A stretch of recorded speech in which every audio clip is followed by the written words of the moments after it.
6. 개인이 신선한 새 출발. 개인 파상과 개인회생.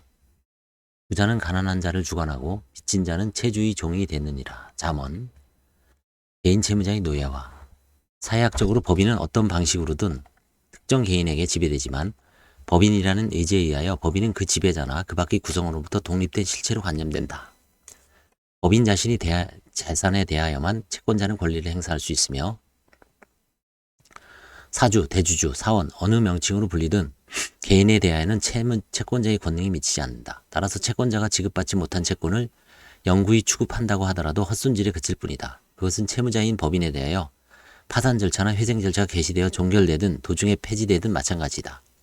나라의 등기부상으로 존재한 것으로 되어 있다고 한들 마치 속살 다 파먹은 껍데기처럼 사업으로서의 실체가 없는 상태로 방치된다.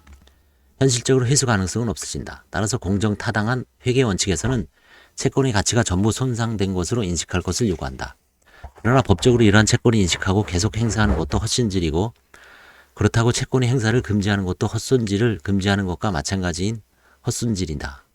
물론 재판이 축소라는 공익적 목적을 위하여 소멸시효 제도를 운영하는 것은 별개의 문제이다. 개인은 그렇지 않다. 피와 살이 있는 개인은 전반적인 채무불이행 상태에서도 생활하여야 한다. 그러면서도 노동을 통하여 경제적 가치를 창출한다. 개인은 그 자체가 인적 자본이다. 즉 개인이 미래에 창출하는 가치를 현재 시점에서 인식한 것이다. 그 가치에 채권자가 접근할 수 있다면 채권자는 약간이라도 만족을 얻게 된다.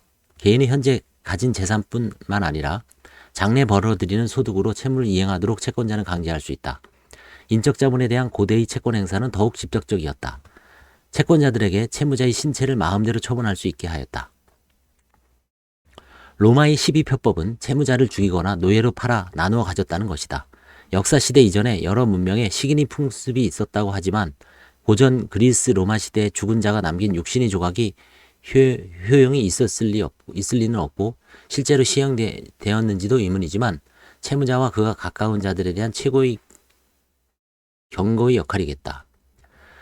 그 후 발전해온 로마법의 전통은 채권의 행사로 채권의 효력을 손상하려고 시도하지 않았다. 노골적으로 반유태의주의를 선전하는 것으로 평가되는 희곡 베니스의 상인에 등장하는 심장 가까운 곳에서 살을 베어내는 일을 허용하는 계약이 이를 시사한다.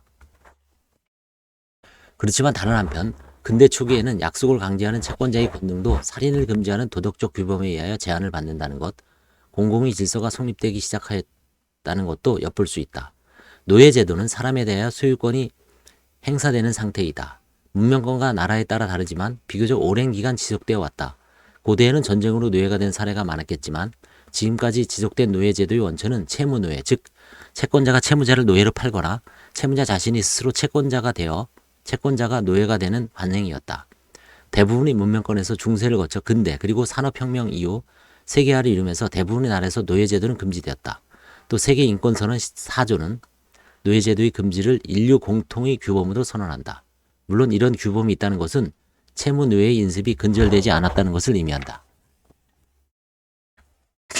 잔치 비용을 지역의 대금업자에게 빌려 인습에 의하여 강요되고 있는 결혼식을 올리고서 도시로 나가 몇 년 동안 매춘을 하여 갚고 나서야 실질적 결혼 생활이 시작된다는 나라도 있고 지역의 지주에게 빌린 돈을 농업노동으로 상환하는데 그 노동의 가치를 화폐로 계산하여 상환을 주장할 수 있는 자력이 없는 사람이 죽을 때까지 그렇게 산다는 나라도 있다.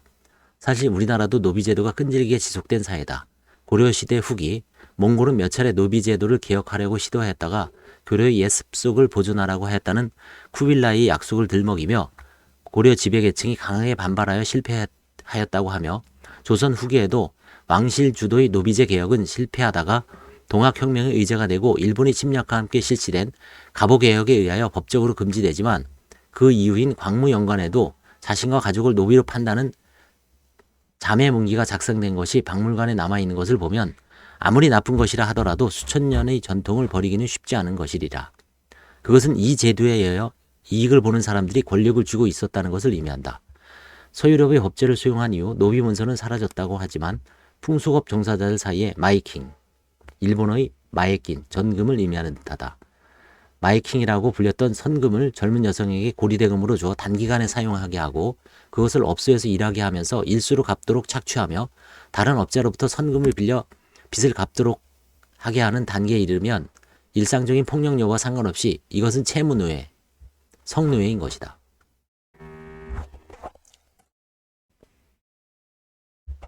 이 상태를 견디다 못해 도망가 버린 여성에 대하여 변제할 의사와 능력이 없이 마치 성노예 생활을 지속하여 변제할 것처럼 가장하여 돈을 빌렸다는 이유로 잡혀온 여성이 사기죄를 저질렀다면서 징역을 보냈던 것이 최근까지 일이다. 이와 같은 편향성은 지금도 도처에서 발견된다. 일찌감치 노예제를 폐지하여 인적 자본에 대한 직접적 접근을 금지한 서유럽 국가들도 채무자를 가두어 두고 신지의 변제를 기대하는 채무자 감옥 제도는 유지하였으나 이 간접 강제 제도도 점차 폐지하였다. 그러나 우리나라에서는 고리대금을 하는 사람들을 포함하여 모든 부류의 채권자들은 심사 능력이 없는 바보라고 가정된다. 그리하여 채무를 이행하지 못한 채무자는 결과적으로 사기를 저지른 것으로 판정되어 징역을 간다. 그러한 기재가 채무자가 아무 자산도 없음에도 불구하고 주로 가족에게, 친지에게 다시 돈을 빌리고 심지어는 속이고 빼앗아서라도 돈을 마련하여 집요한 채권자에게 가져다 주는 간접강제로 작용하고 있는 현실이다. 이것은 채무자 탄압을 넘어 야기되는 외부성이다. 그나마 근대적인 경영기법을 따르는 은행들은 전문적으로 수집된 자료에 의하여 가공된 신용지표에 따라 여신을 실행하고 있어 더 이상 변제할 의사와 능력이 없음을 숨겼다는 이유로 과거의 고객을 처벌하여 달라는 청원을 하지 않는다. 교도소를 보내는 처벌이 없어도 보통의 채무자들은 성실하게 빚을 갚는다. 그것은 대부분의 채무자가 현금으로 환가할 재산이 거의 없는 상태에 이르러서야 파산법정의 보호를 받기 위하여 상담을 구한다는 점이 이를 시사한다. 서약한 바를 지키라는 양심의 긴장에 따르는 것이라고 단언할 수는 없다. 사람들이 모두 다 성실하고 양심적이라고 가정할 수 없기 때문이다. 그것보다는 채무를 이행하지 않는 자에 대한 제재가 강력하다는 점을 지적하고 싶다. 빚을 떼먹은 자에 대한 주의 시선은 그다지 곱지 않다. 한편 이러한 평판 시스템은 민사법, 형사법에 내재한 것이기도 하다. 예를 들어 신용훼손은 허위 사실을 적시하였을 때만 처벌된다. 누구든지 화폐를 예금 형태로 보존해야 하고 일상생활의 소비와 주택과 차량, 작은 영업자산 마련을 위하여 금융기관의 여신에 의존하여야 하는 현대사회에서 금융기관에 대한 부채를 갚지 않는다는 것은 경제생활의 파탄을 의미하기 때문이다. 채무가 있다고 하여 집주인에게 내는 월세, 전기료, 수도료, 가스료나 의료보험료, 국민연금, 부가가치세, 소득세 등을 내는 것이 면제되지는 않는다. 또 배우자와 자녀도 부양해야 한다. 사회적 인간으로 존속하기 위하여 치러야 하는 이런 비용을 넘어 금융채무를 감당할 수 없는 사람들이 그 생활을 지속하는 것은 경제 외적인 강제가 없다고 하더라도 경제적으로는 노예 비슷한 처지에 이르게 된다. 이들에게는 복권에 당첨되거나 강도 행각을 하거나 부자와 결혼하지 않는 이상 이 생활에서 벗어날 수 있다는 희망이 없다. 압박의 지속은 도피를 결과한다. 형편이 되고 모험적인 노예는 외국으로 간다. 어떤 사람은 다른 세상으로 도피한다. 월세를 남기고 장례비를 남기고 자살한 송파 세모녀 사건은 그 전형이다. 한국의 자살률은 OECD 최고이고 합계 출산율은 최저라고 한다. 아이를 낳아 키우는 대신에 애완동물을 키우는 사례가 많아지는 것은 젊은이들이 교육비 부담을 매우 크게 인식하고 있는 것을 시사한다. 국민국가로서 대한민국의 미래는 어떻게 변할 것인가? 누가 그 많은 주택과 공장을 채울 것이며 누가 세금을 내서 나라를 지키고 누가 연금을 부담할 것인가?